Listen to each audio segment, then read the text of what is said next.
We thank our next guest for holding through the break, Justin Dunk from 3Down Nation.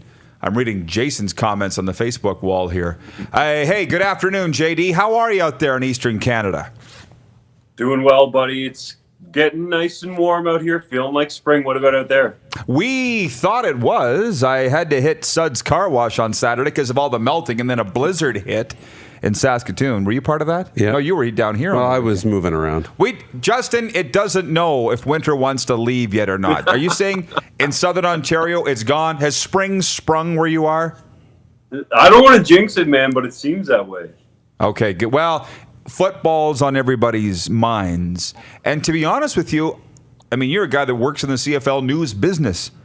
Was this not the slowest week in the CFL in like a year this past week, or is it just me? Well, to be honest, I was enjoying Hawaii, so I was pretty glad that it was slow. So you guys tell me. Well, actually, this was a family vacation for you. By the way, tell us about Hawaii. Had you surfed before? Because you kind of look like you knew what you were doing. I had not, but man, my saying, you just got to be an athlete, get out on that board. I was there for a couple of weeks. Let me tell you, it was spectacular. But what I noticed most, more than anything else, obviously, as you said, being a CFL guy, the team hat that I saw the most in Hawaii was the Saskatchewan Roughriders. NFL, MLB, NHL, NBA. No, it was CFL and the Rider Green. I saw two of them while I was in Hawaii. And that's why, frankly, we could talk last week about the flagship franchise of the CFL, and could Winnipeg be it? They got a long way. Anybody has a long ways to go to beat the Saskatchewan Roughriders. It may never happen, Justin. It might not. We'll have to see. It's a long way to go, though. Mm-hmm. So, give me your topics in the CFL right now. What's hot for you right now? I guess the TJ Jones affair. I mean, are we going to have a resolution to this soon?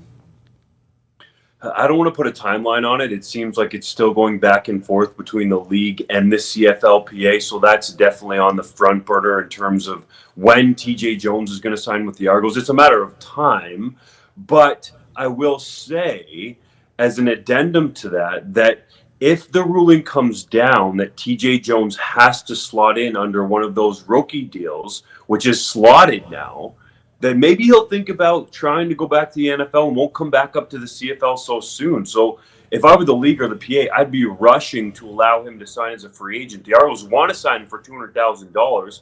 Let him do it so one of our Canadian stars can come back to the CFL.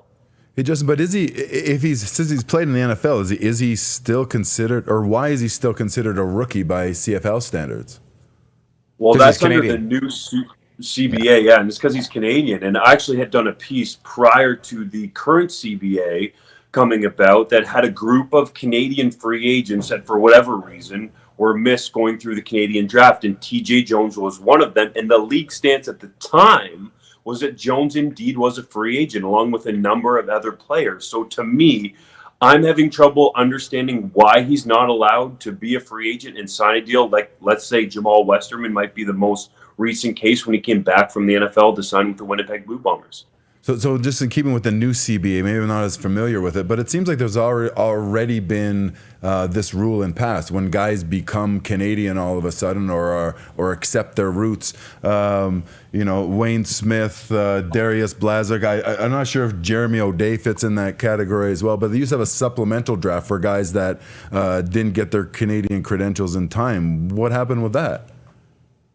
That's right. So they still do have the supplemental draft. Now it's just sort of time stamped that the guys who didn't qualify for the CFL draft in a given year, so let's say 2020, 60 days after the CFL draft have a chance to get into that supplemental draft. So it's still there, but just tweaked a little differently. But why not just extend that 60 days to indefinitely? That seems like the easy solution. As soon as you find out you're Canadian, well, you're eligible for the Canadian draft, so there you go. Seems like such an easy solution that the CFL is just kind of Mickey Mousing again, being, let's try and sound important here and put our foot in the mouths of our something and shoot ourselves in the foot. It seems like an easy solution. Either he's a rookie, either he's a NFL vet and can sign for whatever he wants, or he's a Canadian and has to go through the CFL draft like you and I did. Nice jersey behind you, by I the agree. way. And One perfect example of that, and Roddy mentioned his name earlier, was Dariusz Splatek. He literally had to sit out an entire season because he just missed the cutoff. We want these guys, especially the Canadians, as you're getting at, Abu, to get in the league as soon as possible. So I'm with you. Extend it, make it indefinite. When the guy qualifies, then you have a supplemental draft.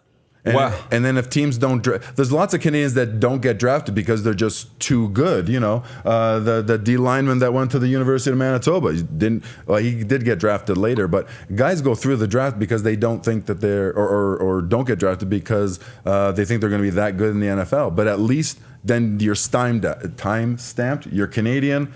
You're going through the draft. You didn't get drafted. You're a free agent. David, on your matters, what you're talking about. Yeah, thank you. Sorry, Justin. But what about my thought that they could just grant exceptional player status and just a one-off and get them playing? I mean, do you know what's going back between the players' associations and the league right now, or what the holdup is? I have a little bit of an idea of what's going on. There's some veteran players on the PA that don't necessarily want a, quote, CFL rookie, even though Jones was deemed a free agent by the league, to come in and be able to make $200,000 right away, because those veterans have had to come through as Americans and earn the minimum salary and work their way up in terms of CFL standing and earn the money that they're earning now. So that's sort of the pause on the PA side. And the league, to be honest, has a bit of a reputation around personnel men in circles there. When you talk to them off the record, they kind of make it up as they go along. So the fact that this hasn't been expedited is very interesting from the league's perspective. How do you feel about the fact there's no Marks CFL week, by the way? Because the commissioner was just through here and said, oh, well, the CBA last year we couldn't do it, and we've got too much going on this year to do it, which is probably true, but I've seen you at the two that they've held, and they were awesome. I mean, I think they're really missing the boat here.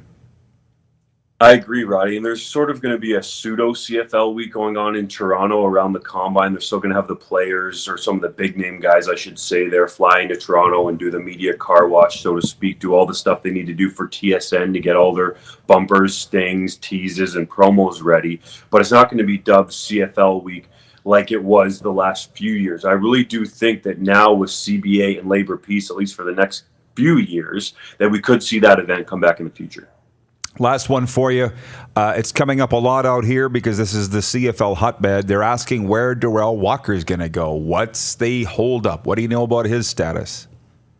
The latest that I've heard on Darrell Walker is that he might wait it out to what some teams are calling, quote, the finish line, and just go the full distance to see what money might be available after training camp cuts. Because to be quite honest, it sounded like the BC Lions were all hot and bothered to sign him, but then decided to go a different way. Signed Dominic Rhymes, who you just had on the show today, and Caleb Hawley to sort of take up that fifth receiver spot in BC, because they're going to play three Canadians along with Brian Burnham. So that does make sense that they went a little cheaper there, because you already have a bunch of main targets. So I did hear that the Bombers were recruiting him, trying to get him to take a lesser deal than maybe he had in Toronto last year when he made $280,000 with the Argos, which was a one-off in and of itself. So could be more of the waiting game here for Walker and around training camp time, if he even does sign with the team.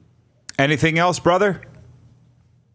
The one note I'll get out there real quick, just because it's coming to that time of the year with pro days and Canadian prospects. Marc-Antoine Dequoy, a University of Montreal defensive back, blazed a 40 today, 4.35 seconds at his pro day. The Philadelphia Eagles were there, Chicago Bears as well, checked in at over 6'2" and almost 200 pounds. That guy, I feel like just on that 40 time alone is going to get a buzz going in the NFL.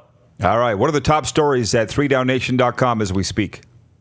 Oh, buddy, Roddy, you're just rolling it up. At 3DownNation.com right now, we have the top 10 highest paid true free agents. So guys that actually switch teams during the free agency period. And we're going to have Rouge Week going all week after Ambrosi said that the rule could be looked at and might be tweaked going forward. So that's the latest.